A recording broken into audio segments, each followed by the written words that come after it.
I'm Brandon Lang, and this is your Saturday edition of My Two Cents.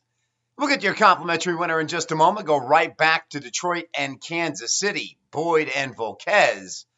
We'll break it down for you in just a moment.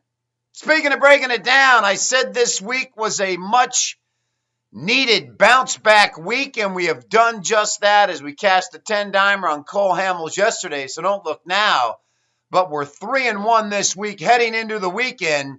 And today we come right down Main Street with this 50-dime bomb bankroll building game of the year. It's a run line gift on this Saturday card. It's 5 times as strong as the Cubs over the Nationals Tuesday night. It's twice as strong as the Cavs over the Warriors in Game 6 Thursday night. And it's 5 times as strong as the Texas Rangers and Cole Hamels last night. So let's step up and bang it home. Cast this 50-dimer today, and then we double down with a 100-dime Game 7 Sunday and call it a game, set, and match bounce-back week. That's the game plan. Now we got to step up and execute it, and we got a run-line game today that I feel gets it done in a very big way, so much so it's one of my biggest baseball releases of the entire year, the 50-dime bankroll building game of the year. So, 3-1 this week, momentum back on my side. Today's a very big day as we step up and hand you the 50-dime bankroll building game of the year. Go to 4-1 this week and set the table for the 100-dimer Sunday in Game 7. All right, complimentary winner in a moment. My 2 cents. And I am absolutely fascinated with the 5-part 30 for 30 on OJ Made in America. You see, I was out in L.A. when that whole thing went down, sitting in my Manhattan Beach apartment watching OJ come up the 405 freeway with Al Callings. And, of course, the trial the entire year and what it did to people in Los Angeles and people across the United States. And I remember having multiple conversations with buddies. And I always thought that OJ's son did it, the 18-year-old from his first marriage. But now after watching the first 4 parts, he did it. He went over to Nicole's pad on Bundy and almost sliced her head off and stabbed Ron Goldman and killed him. OJ did it. And the fact that Marcia Clark and Chris Darden dropped the ball by putting Furman on the stand because they thought the bloody glove was the evidence, they didn't need to put Furman on the stand. They had enough DNA of OJ, Nicole, and Ron Simpson that they could have convicted him just on the DNA. They did not need the gloves.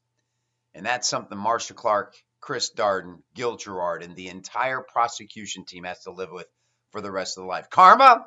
Yeah, karma's a bitch. OJ sits in prison right now for taking guns into a hotel room in Vegas because somebody had his memorabilia. Not the sharpest tool in the shed. So I guess he got what was coming to him after all. But at the end of the day, Marcia Clark, who, by the way, last night in episode 4, looked much hotter than she did during the trial. Got to give it credit. She had on the black leather jacket, looked a little bit like a little freaky. Marcia looked hot. Absolutely. If I was having a cocktail in L.A. and I saw Marcia Clark now, listen, I would tap that ass. I would tap that ass all day long. She looked like she was a stone cold freak. But at the end of the day, Marcia Clark has to live with the decision.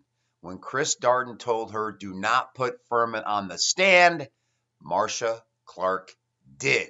And when Marcia Clark told Chris Darden, do not have him try on that glove, Chris Darden did.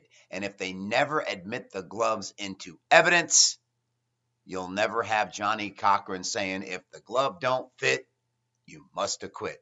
OJ Made in America, 5-part series. If you haven't seen it, it is a must-see. It concludes with part 5 tonight. All right, complimentary winner. Here we go.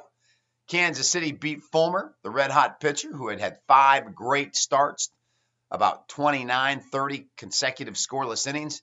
The Royals got to him last night, pounded the Tigers 10-3. Now Boyd goes the hill. He was staked to a 7-0 lead against the White Sox. He implodes, gives up 6 runs on 7 hits in 2 2/3, and now he's got to regroup and face this Royals team that pounded Fulmer last night, and they will pound Boyd tonight. As for Volquez, he comes over off a 2-hit, 7-inning gem against the Indians, and at Kauffman Stadium at home this year, 4-2 with an ERA of just over 2. It's all Volquez in Kansas City. The price is right under 150. Let's go with KC as your free pick winner.